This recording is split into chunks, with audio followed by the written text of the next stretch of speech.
Assalamualaikum warahmatullahi wabarakatuh. Ya, apa kabar ibu-ibu sekalian?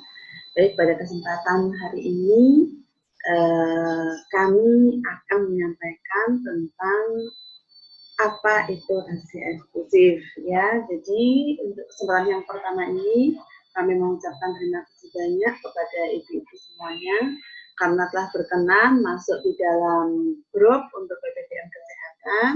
Semuanya ini dilakukan supaya pengabdian masyarakat yang telah diamanahkan oleh Ristek Dikti kepada kami itu bisa kami laksanakan dengan sebaik-baiknya meskipun dalam kondisi pandemi corona yang mana kita tidak diizinkan untuk bertemu secara langsung, berinteraksi bersama dengan ibu-ibu sekalian. Oleh karena itu, dengan segala macam keterbatasan yang ada, maka kami tetap berupaya untuk melakukan pengabdian ini. Semoga ibu-ibu sekalian tetap dapat melaksanakan atau mengikuti kegiatan ini dengan sebaik-baiknya. Nah, perkenalkan saya Rohma Yanti, biasa dipanggil Ibu Rohma di kampus. Di sini saya akan menyampaikan terkait dengan ASI eksklusif. Apa itu ASI eksklusif dan lain sebagainya. Sebenarnya kalau kita bisa bertemu langsung, saya yakin ibu-ibu semuanya sebenarnya sudah paham sekali apa itu ASI eksklusif, tetapi karena pemahaman orang tidaklah sama satu sama lain, ada yang paham sekali, ada yang sedang, ada yang belum barangkali. Nah, oleh karena itu kita akan menyamakan persepsi dulu sehingga kami akan memulai kegiatan ini dengan sosialisasi tentang ASI eksklusif terlebih dahulu ya.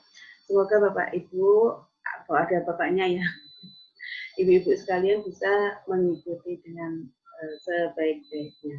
Baik, kita akan mulai kegiatan ini.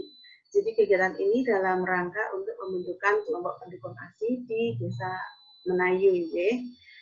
Kita akan mulai dengan apa itu yang dinamakan dengan ASI ya. Semuanya ibu-ibu yang sudah pernah melahirkan punya anak, anaknya lahir sehat seperti itu pasti sudah tahu yang namanya ASI. ASI singkatan dari air susu ibu itu biasanya keluar ya dari mulai hari pertama, kedua, ketiga itu sudah mulai keluar walaupun bentuknya itu berbeda ya. Yang namanya ASI itu makanan alamiah karena dibentuk oleh tubuh kita sendiri, yaitu berupa cairan dengan kandungan gizi yang luar biasa untuk kebutuhan bayi, sehingga bayi itu walaupun hanya mengkonsumsi ASI saja selama 6 bulan itu bisa tumbuh dan berkembang dengan baik. Subhanallah, itulah keistimewaan yang diberikan oleh Allah SWT kepada kita seorang ibu untuk memproduksi ASI, sehingga dengan perantara ASI itu dan kasih sayang kita berikan, maka bayi akan tumbuh dengan sangat baik dan berkembang dengan baik ya.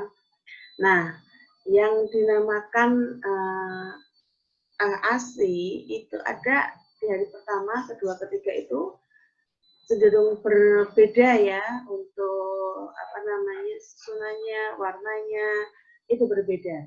Nah, yang keluar pertama kali dari pertama, kedua biasanya sampai ketiga kadang-kadang ada yang ketiga juga sudah bentuk ASI itu juga ada.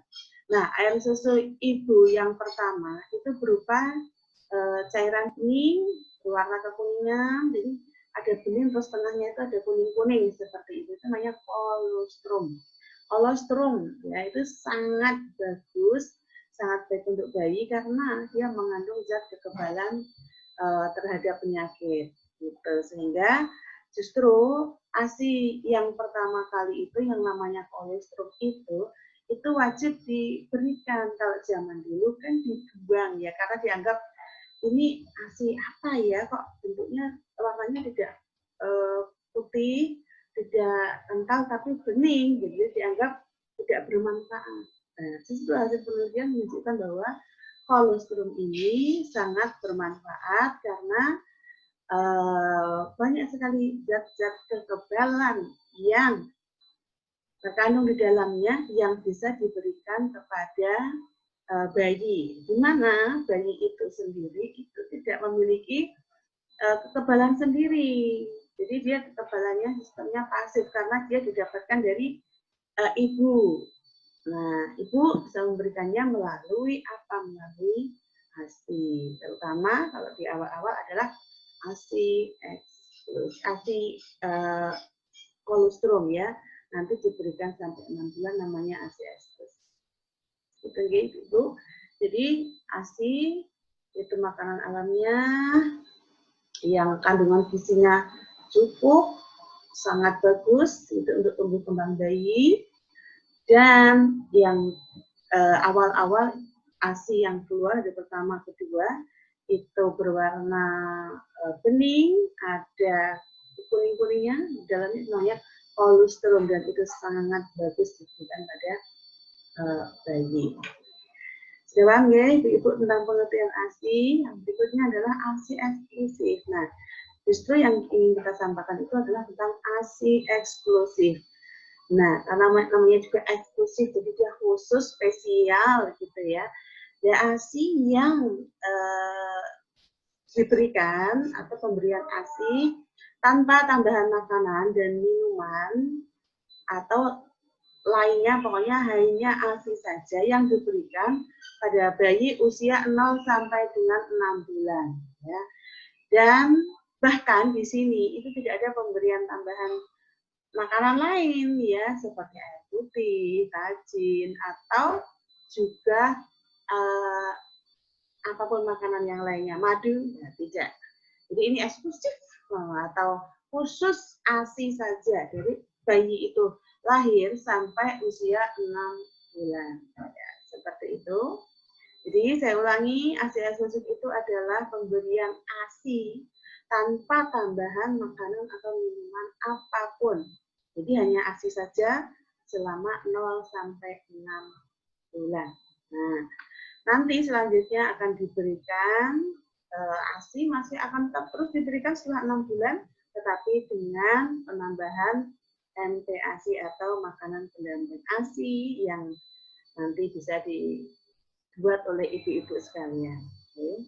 Jadi itu namanya ASI eksklusif, makanya namanya eksklusif gitu, karena memang khusus atau spesial hanya untuk bayi. Kemudian, keunggulan ASI eksklusif itu apa? Kenapa kita harus memberikan ASI eksklusif itu kepada bayi? Karena memang dia punya keunggulan yang luar biasa ya. Yang pertama, jadi mengandung zat gizi sesuai kebutuhan bayi untuk pertumbuhan dan perkembangan fisik serta kecerdasan. Jadi luar biasa. Hanya dengan mengkonsumsi ASI saja, maka zat gizinya itu sudah sesuai gitu. Tapi ingat hanya sampai 6 bulan ya. Setelah itu butuh tambahan gizi dari luar ya, dari makanan yang akan kita berikan setelah 6 bulan. Nah, kalau masih sebelum 6 bulan, itu kandungan gizinya itu sudah cukup untuk memenuhi kebutuhan pertumbuhan dan perkembangan fisik bayi gitu, serta kecerdasannya. Tumbuh, kembang, dan kecerdasan. Yang berikutnya dia mengandung zat kekebalan, ya, luar biasa. Jadi ada zat kekebalan, mana saya sampaikan tadi, bayi itu mudah sekali terkena penyakit karena dia belum memiliki sistem kekebalan yang memadai. Sehingga dengan daya ASI eksklusif ini, maka dia akan mendapatkan zat kekebalan dari ibu melalui ASI. Kemudian melindungi bayi dari alergi. Jadi kalau mengkonsumsi ASI, itu tidak ada orang yang alergi ASI ya. Kalau ada yang alergi, itu karena ibunya. Kadang ada memang, itu karena ibunya mungkin mengkonsumsi makanan tertentu yang menyebabkan kemudian bayinya itu juga ikut alergi ya. Tetapi secara umum tidak ada bayi yang alergi terhadap ASI. si ibunya sendiri ya. Jadi semuanya justru kalau ingin bayinya itu tidak alergi terhadap makanan apapun, berikanlah saja ya. Karena kalau yang alergi yang seperti apa, misalnya pemberian formula ya, karena memang ASI itu diproduksi oleh manusia, jadi ya untuk manusia. Nah, kalau formula itu diproduksi oleh hewan ya, biasanya sapi ya, susu sapi ya untuk anak sapi, susu manusia untuk anak manusia ya. Jadi memang di sini bayi ya bisa aja menjadi alergi kalau dia mengkonsumsi susunya sapi seperti itu. Tapi kalau untuk ASI, susu ibu, itu insya Allah tidak ada yang menyebabkan alergi. Yang berikutnya aman dan terjamin kebersihannya karena langsung disusukan pada bayi dalam keadaan segar. Ya, jadi tidak usah membuat dulu, tidak usah disiapkan alatnya. Nah, ini cukup cuci tangannya, kemudian dipastikan payudaranya juga bersih, lalu kemudian langsung disusukan, gitu ya. Jadi aman, jamin kebersihannya. Yang berikutnya tidak akan pernah basi, ya, karena mempunyai suhu yang tepat dan dapat diberikan kapan saja dan di mana. Jadi diberikan kapan saja dan dihentikan kapan saja sehingga nggak akan pernah basi. Nggak, ini udah keluar jam sekian, lalu yang berikutnya basi, tidak ada ya untuk ASI, karena semuanya diberikan tepat pada waktunya, tepat di mana bayi itu membutuhkan, gitu ya. Ini kalau diberikan secara langsung ya, tapi kalau disimpan tentu saja ada masa kadaluarsanya, nanti akan kita bahas berikutnya. Kemudian yang terakhir yaitu membantu memperbaiki refleks menghisap, menelan, dan pernafasan bayi. Jadi ibu harus tahu pada bayi yang lahirnya tidak belum waktunya misalnya ya, bayi prematur, itu dia tidak ada yang belum memiliki refleks menghisap yang baik, jadi dia tidak bisa kalau kita susui yang seperti itu. Nah, kalau bayi-bayi yang bayi pada ibu yang normal saja, itu kan harus menyusu langsung dari ibunya. Nah, sehingga ketika dia menyusu itu, maka refleks hisapnya itu akan dilatih seperti itu. Kan dia memang harus menghisap. Setelah dihisap kemudian ditelan. Setelah ditelan, dia juga harus mengatur pernafasan. Nah, itu akan terjadi secara otomatis. Tidak ada yang dilakukan, ya, diatur tidak ada. Jadi ketika menyusu, maka menghisap, menelan, dan bernafas itu akan dilakukan secara otomatis. Ya, dan bayi itu punya keistimewaan untuk itu. Kalau kita kan tidak bisa ya minum dalam kondisi tidur seperti bayi, itu tidak bisa, keselak yang ada ya kalau kita, atau bayi yang sudah anak yang sudah agak besar tidak bisa. Kalau bayi bisa, itu keistimewaannya ya. Jadi dia bisa dalam posisi tidur, bisa menyusu, dalam kondisi duduk juga bisa, pokoknya berbaring, duduk, semuanya dia bisa. Oke, itu luar biasanya, sehingga kita harus memberikan ASI eksklusif. Jadi pengetahuan tentang ASI eksklusif ini bagi ibu-ibu kader semuanya bisa dimanfaatkan untuk ibu-ibu sendiri yang pertama. Jadi ketika ibu-ibu sudah punya pemahaman tentang ASI eksklusif, nanti bisa digunakan untuk ibu sendiri, keluarga ibu sendiri. Tetapi sebagai kader tentu saja